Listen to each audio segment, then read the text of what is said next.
Greetings. Welcome to the Innovation and Governance podcast. I'm very pleased to have Kevin Liu on the show today. Kevin has been my colleague for over a year, or almost a year now. Yeah. He's doing a Fulbright visiting scholarship. Mm-hmm. Yes. Here in Ragnar Nurkse Department in Innovation and Governance. And I've learned to know Kevin a little bit. But why we have invited you here today is that over the past year, you've been very much engaged with startup people in Estonia, interviewing a lot of people.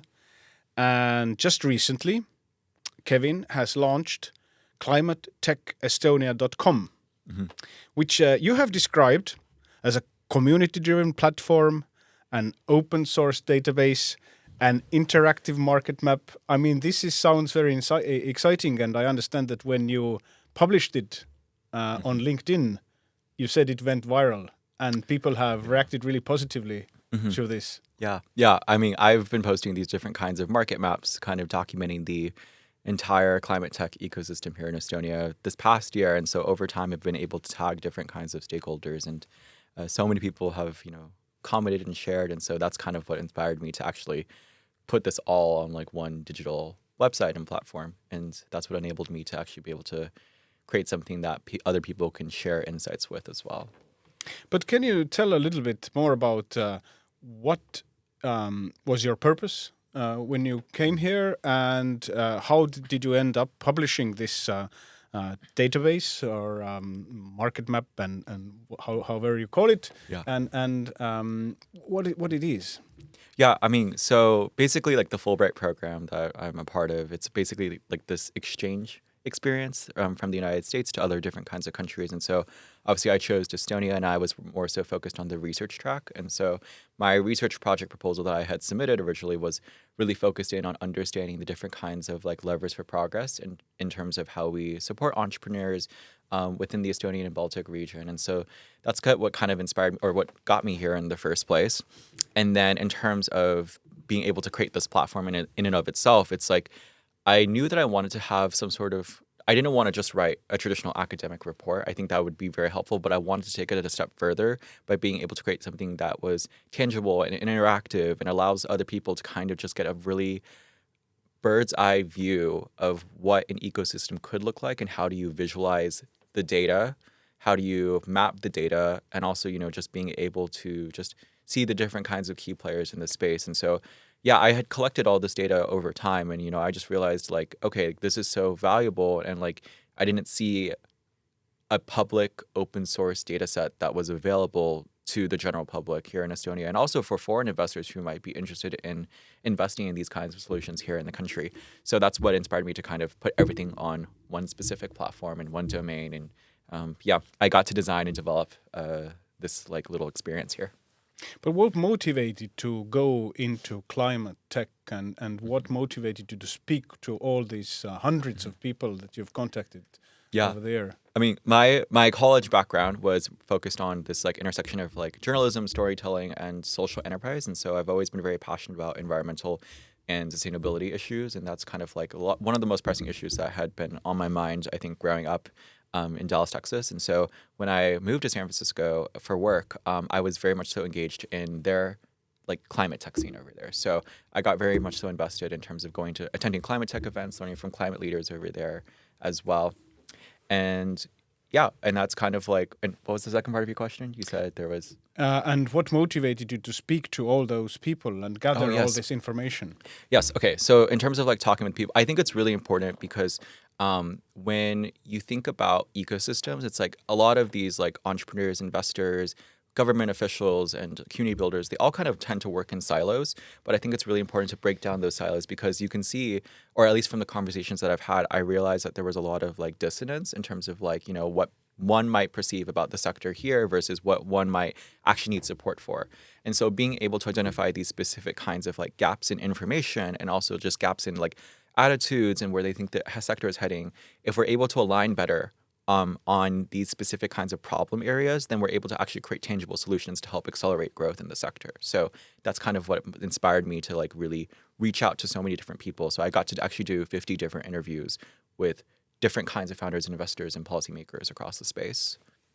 So basically, the viewpoint you're taking is that the individual startups and how well they fare is intrinsically connected to how the ecosystem in general is designed or how it functions, and what are the connections between investors, policy people, and entrepreneurs, right? Yes, exactly. And, there's also just a lot of awesome organizations and nonprofits that also work across the entire industry. And it's really hard to, be aligned on the same page consistently. And also the fact that, this sector is so volatile. There's always so much change happening in the space. So that's why it's so important to be able to just have someone that is able to look at multiple different perspectives and angles and to be able to kind of like piece together a general imagery of what's going on. Right. So you've met with a lot of people. You've put them together, all this information. You've read a lot of documents and put a lot of numbers together as well. Can you tell what are the main insights from this almost year long work? Oh my gosh. Well, there are so many different kinds of challenges and opportunities simultaneously happening in the sector. And I think that it really varies upon like what specific area you're going to talk about. Like I can go into hours about one specific domain, but just to kind of summarize, one consistent issue is like talent gaps. So basically making sure that, or to build a climate tech company in Estonia, you need to make sure that you have a specialized skill set in terms of like not just climate solutions, but also being able to commercialize these technologies as well. And so a lot of these founders and entrepreneurs, they often kind of spin out their companies out of universities, such as like obviously Caltech here, but also University of Tartu. And so we see a talent gap in terms of like trying to convince more of these like high academic professionals to actually become founders. And so as a result, universities right now are just trying to create different kinds of support mechanisms to basically encourage more people to take that entrepreneurial leap. So that includes like innovation vouchers, different kinds of accelerator experiences here within the university, and then also being able to connect them with catalytic capital, such as grants or specific kinds of strategic partnerships with venture capital funds as well. So that's a really common issue, I think more so on the talent side. The other really big issue is on the capital side, where we see that a lot of the Baltic clean tech, deep tech involvement happens on the earlier stages here. So it happens a lot from like pre-seed to Series A. So that's like earlier stage companies.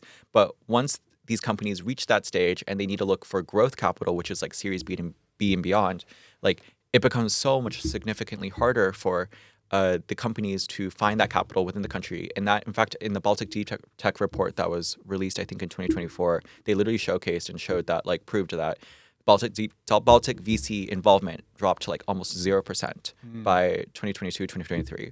So that really shows that there's an opportunity for Baltic venture capital funds to really more so focus on the growth capital side and to get more involved in these later stage funding rounds.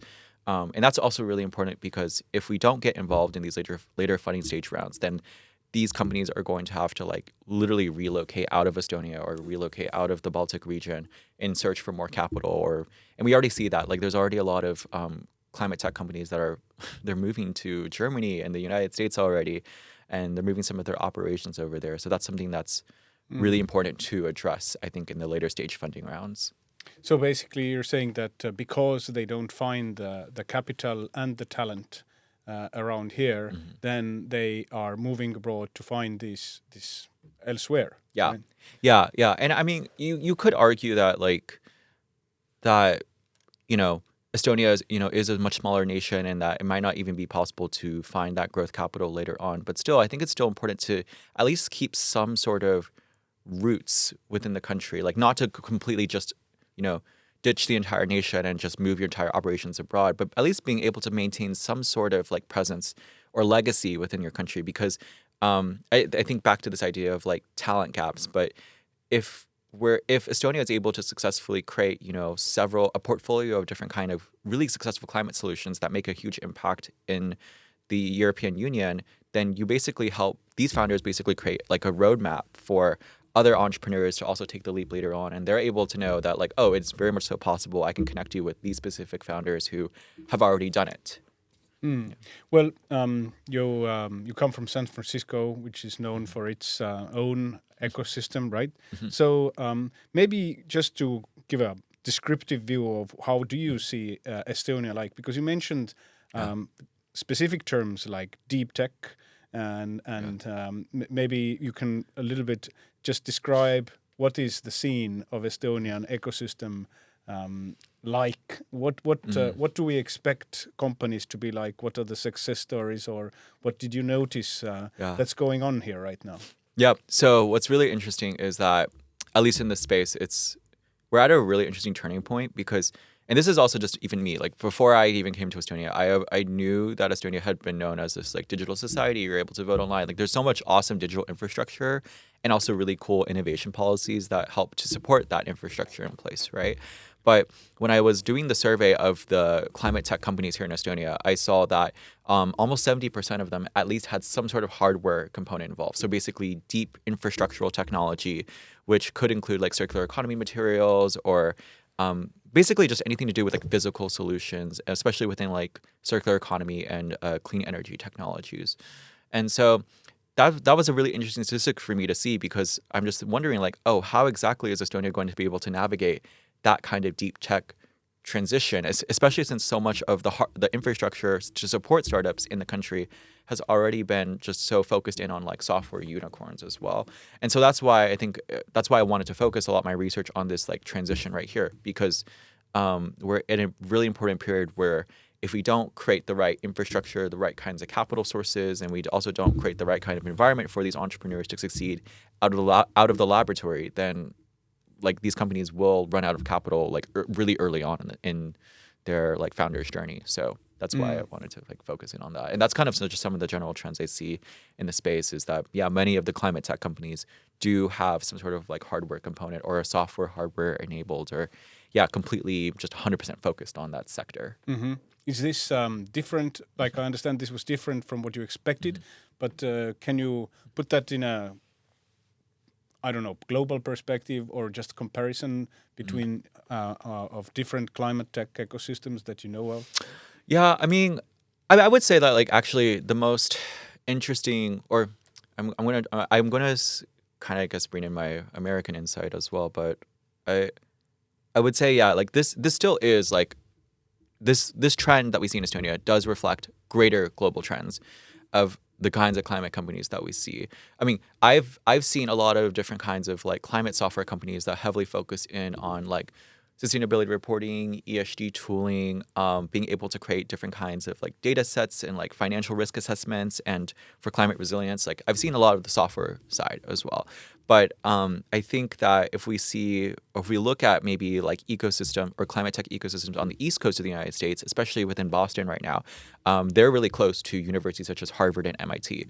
And that's why that place Boston has also created this little mini reputation as like a climate tech hub in the United States, but specifically focused in on more of those like deep tech commercialization issues. But that makes sense because it's like they're so close to one of the two biggest universities in the United States, and there's so many scientists working out of laboratories. There's quite literally a venture capital fund over there that literally invest in these specific kinds of deep tech solutions and to encourage entrepreneurs to become, or encourage PhD academics to become entrepreneurs themselves. And so I feel like if I could give a really strong comparison between the US and Estonia, I would say that the ecosystem that we see in Boston is very reflective actually of what we're seeing currently in Estonia, because there's two really big universities. There are direct venture capital funds such as Nordic Science Investments and University of Tartu Ventures that are directly investing in these startups out of the laboratory as well. And so there's these very similar parallels that I see between that kind of space here. Very interesting. Yeah. Did not see that coming. But you.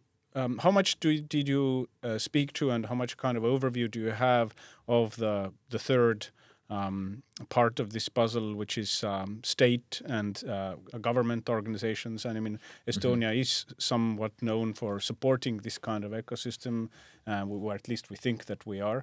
So what's the role of, I don't know, Accelerate Estonia or other such intermediaries, state-sponsored organizations? Yeah. I would say, well, they play a pretty big part in terms of providing like innovation vouchers or like basically these really small grants that these companies can apply for and win.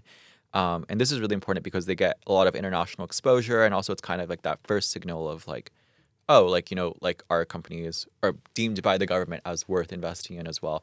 Accelerate Estonia, I think, has a really interesting. I talked with the head over there, and it's actually very interesting because I think that they do a really good job of policy design. So actually being able to accept projects from entrepreneurs themselves and being able to identify like, okay, like what roadblock in our government service or government policy is affecting their business, and being able to adapt and to be able to shape policy to really help support these kinds of companies. And these companies are able to go out and to test in local environments to see like, okay, like, what is to be able to validate their product a lot faster. And I actually like what I'm trying to argue for also in my report is that I think that this is such a golden opportunity, because I feel like not a lot of governments often have these kinds of initiatives. And so if if Estonia is able to do that on the local level to support their own entrepreneurs, I'd also argue that like, you can look into doing that on an international scale, being able to allow other countries to also come in and test their kinds of technologies, getting more local municipalities involved in this economic development process. And that's also what I would also argue would be Estonia's role in the greater climate tech sphere. Would be like, okay, it's not like the final destination per se, but it's still like a really, really important launch pad to basically accelerate and validate different kinds of products and solutions in the climate tech world. So that's what I feel like it could do, or like the roadmap in terms of like, government involvement and Right. where it can, what are some of the strategic possibilities of that. I don't know if you happened to see last week our minister wore a minister of economic affairs wore a sweater that says "making illegal things legal."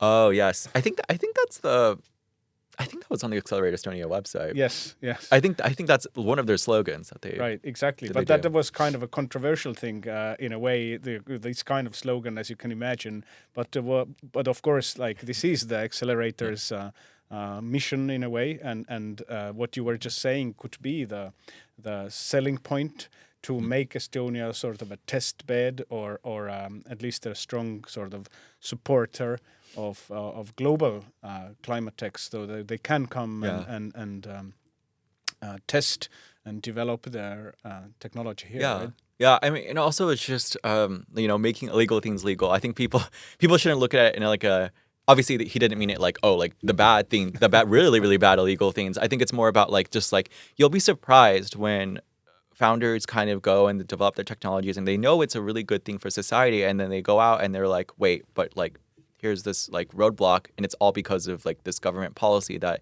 I wasn't even like aware of before. So to be able to actually go on the ground and to be able to interact or directly interact between government officials and entrepreneurs, I think it's very, very unique, because it's and also the fact that Estonia just has this very unique bureaucratic agility, and it's super hands-on. So yeah, I think that's the benefit also, just like of being in like a smaller nation where everyone really just like knows each other and connects with each other.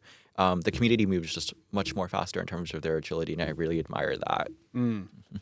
Well, I don't know if you so those listeners who are interested in what is exactly this climatetechestonia.com website or platform that you have created, maybe you can say a couple of words about this. So if a person goes onto this, what is he or she expecting to find from here, or what you would like this to be for them? I mean, I want it just to be like a go-to information source, and I want it just to be a really open source in terms of like people can contribute whatever they want to the website.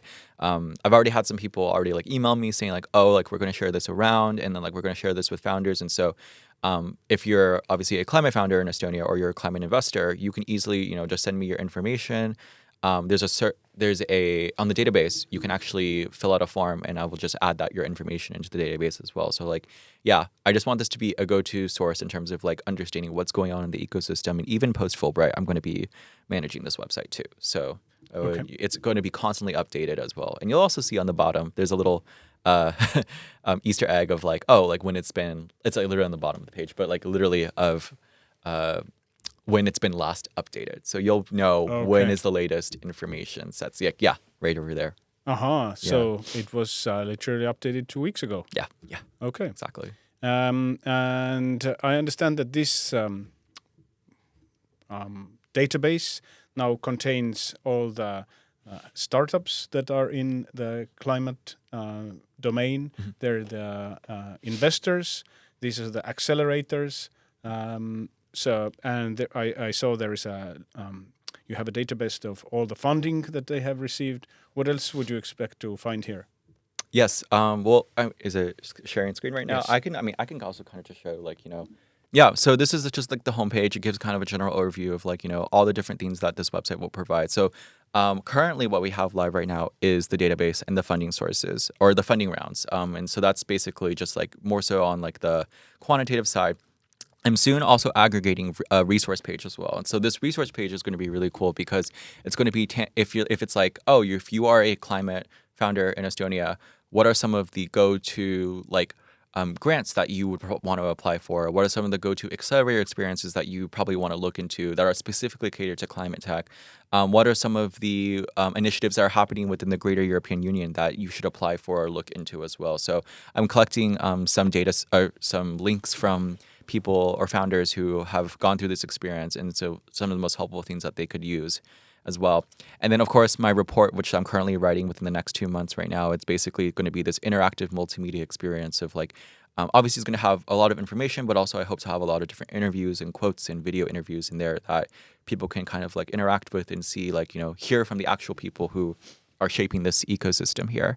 But yeah, also on this page, there's also this interactive market map right here. And this is really cool. It's been developed on Figma, but essentially you can go in and see the different kinds of investors that are different kinds of investors, and also the category in which they fall in as well. So this is kind of I took the database and I visualized it in a very much more of an interactive format. So you can see the accelerators, you can see the government services, you can see the actual companies right here as well, and the different kinds of issues that they solve.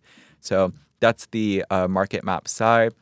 This is just a general overview of just what I'm arguing for in terms of Estonia's climate tech future.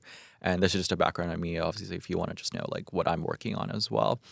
So yeah, that's the homepage right here. The database, obviously, this is where you can find the actual 300 plus different organizations who are currently in the climate tech sphere. And so some of this information is missing right now, but that's because some of the founders might not want the information to be live, but if they want to have it live later, they can actually just go here and fill out literally a Google form that would allow them to just kind of get their information into the database. And so that includes what stage you're at, did you participate in an accelerator program, how much have you raised, and that will be added into here as well, along with the categorization of what vertical that you're in, if you're software or hardware enabled as well. We obviously have investors, we have angels who have also invested, accelerator programs, government services, as I mentioned, and also cross-sector initiatives of organizations that are working across the entire industry. And also, I'm also trying to see if I can add more academic sources here as well. Right. So we have different kinds of departments. So that's for the database, and that's been, I think, the most helpful resource so far. And the funding rounds have been really interesting because I've been tracking it since 5 years ago, basically, but I'm hoping to go even further back in time over time. But basically, this is just a way for you to see each month, what are some of which companies are raising in the space as well. And so you'll be able to interact and see literally from the PR source, which companies are securing their pre-seed or Series A round. And this will enable people to just kind of see who is really getting the funding over time as well. Sounds really great. Yeah. And looks like it's really useful for someone who is active in this scene. Mm-hmm. Yes. So coming from this very practical kind of tool that you have developed to a more, let's say, philosophical questions than about climate capitalism or climate entrepreneurship in general. Mm-hmm. So basically what we're seeing here is sort of an expectation that a lot of this is digitally enabled, or I would even say maybe all of them are digitally enabled. Mm-hmm. And so we kind of expect that our societies can with the help or along with these entrepreneurs, make a transition from a digital that is simultaneously digital and sustainable, so that we can go, Yeah. do this twin thing.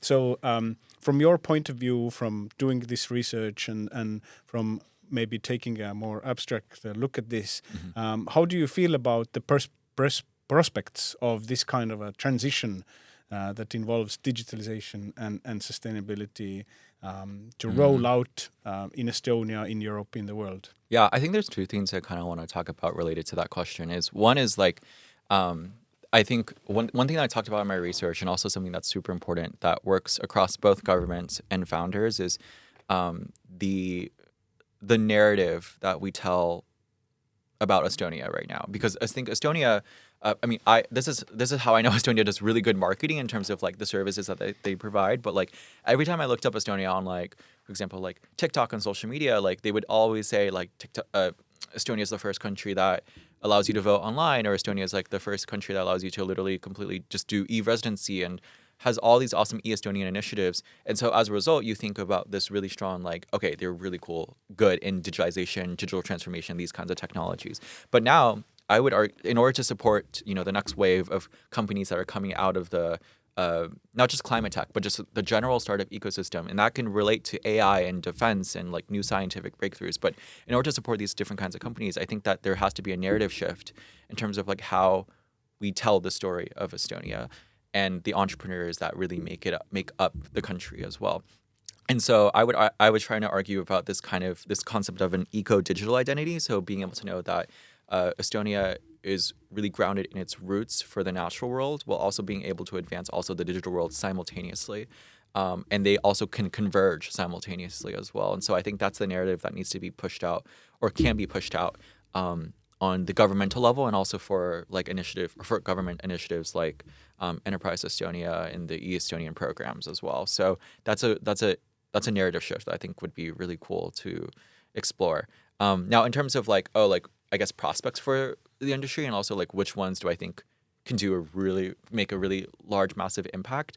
I really liked. So when I actually came into Estonia, I read this piece about full stack climate tech companies, and I think the author was Sam Tidswell, and he did a great job of being able to identify that the most impactful climate tech companies in the future will probably be the ones that are replacing incumbents, essentially. So like not only are they creating like really awesome like products and solutions, but like these products and solutions not only will replace another product or replace pre-existing non-sustainable like business models, not just because like, oh, it's more sustainable, but also because quite literally it's just a better service. It's a better service, and also in terms of unit economics, it's just going to be a lot more cheaper for society to be able to adopt over time. And that's why we see a lot of countries trying to invest in clean tech energy or clean energy, because quite literally we see, according to economists, that like the unit economics are going to drop significantly. It is going to become much more cheaper in the future because of the abundance of it that can be provided by these new different kinds of scientific breakthroughs.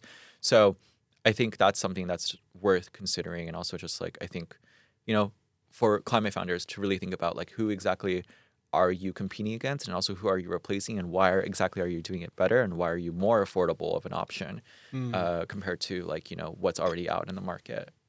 So a eco-digital narrative, and thinking who do you go against and who do you replace as a better alternative. Yes, right? yes. And of course, like, at the end of the day, it's like, I think Beamline does this I think in their reporting, or it's like one of the programs, green tech programs, does this in their reporting. It's like, also still trying to make sure that like no matter what you are building, that it also won't have any adverse effects on society as well. You never know, and especially this is because the world is so interconnected, but you never know like if what you're creating actually does do good on society. So it's really important to also evaluate that not only are you sustainable, but also like it won't have any like kind of backwash effects on like other aspects in terms of like the production process, or like where you source certain kinds of materials and who you're working with. So I think that's also something worth considering also when building. So basically a sense of responsibility in developing your business and technology as well. Yes, exactly.